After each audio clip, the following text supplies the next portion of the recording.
about is languages that I speak. I speak Hebrew.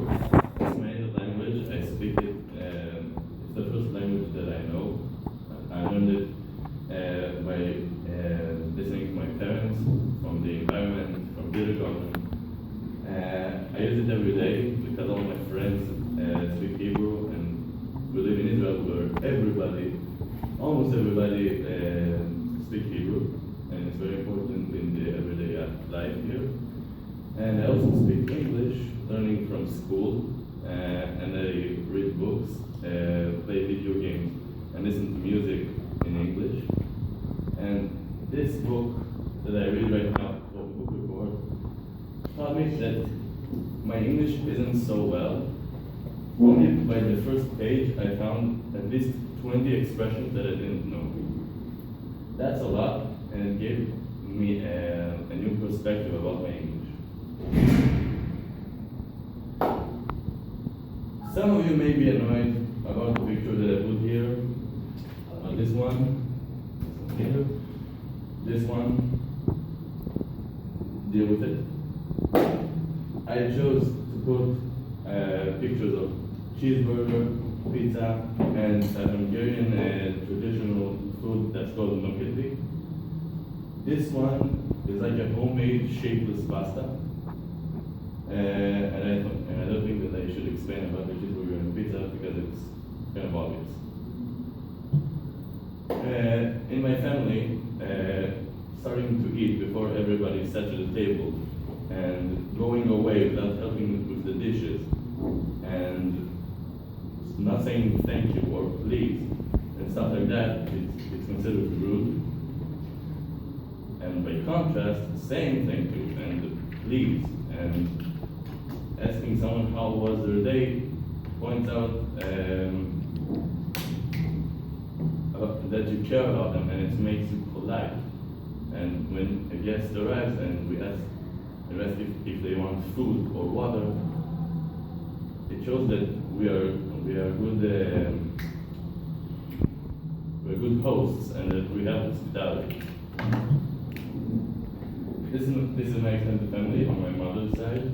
This is me, my sister, my brother, my father, my mother, my uncle, my aunt, my cousin, my grandmother, my great-grandmother, my grandfather, and my great-grandfather. The Hungarian?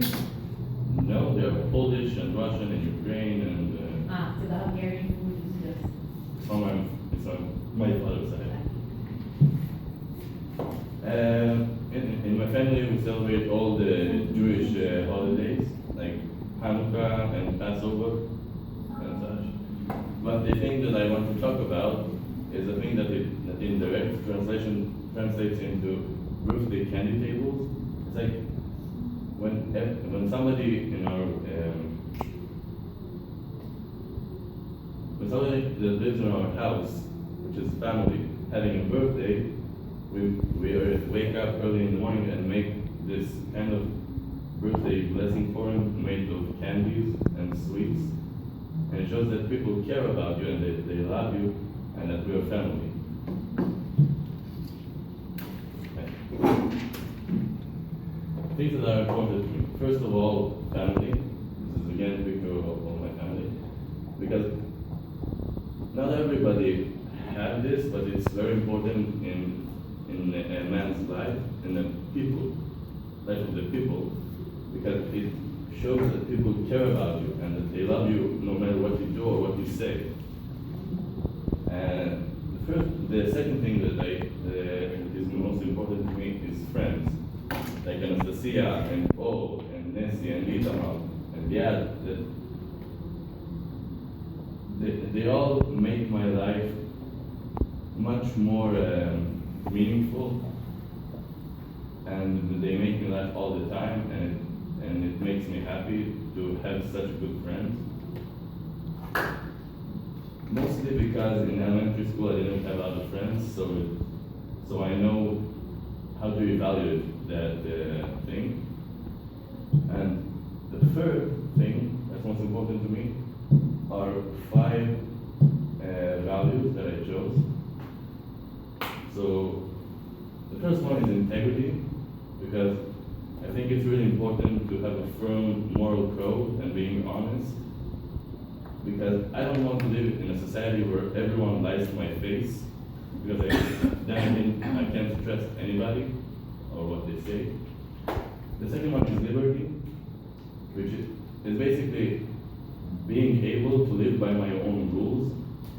Now, I don't say that people shouldn't have rules, it's just that I don't want to be restricted because people think otherwise than what I think, and because I can't fulfill my full potential in life without having liberty and independence, which in this value I chose to look about the aspect of being able to live my life without the help of the others, and being able to sustain that life and construct them.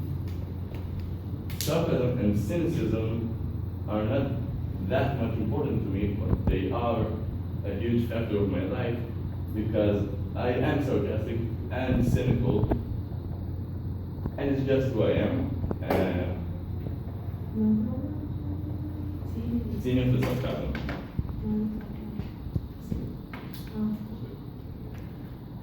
Sarcasm is basically using humor to convey a sort of harmful message, but a subtle one. So it doesn't really, it's not on the surface what you're trying to convey, but it's there. And I am not a bad person. I just think that this way of delivering messages is funny, and it's easier to process certain types of situations in life with sarcasm. And cynicism, I just look at the part of believing that people don't help you because they want to help you, but because they are selfish and having their own interests. And I think that's important because if you trust everybody you meet just because they help you, it doesn't mean that they are your friends or that they care about you. It just means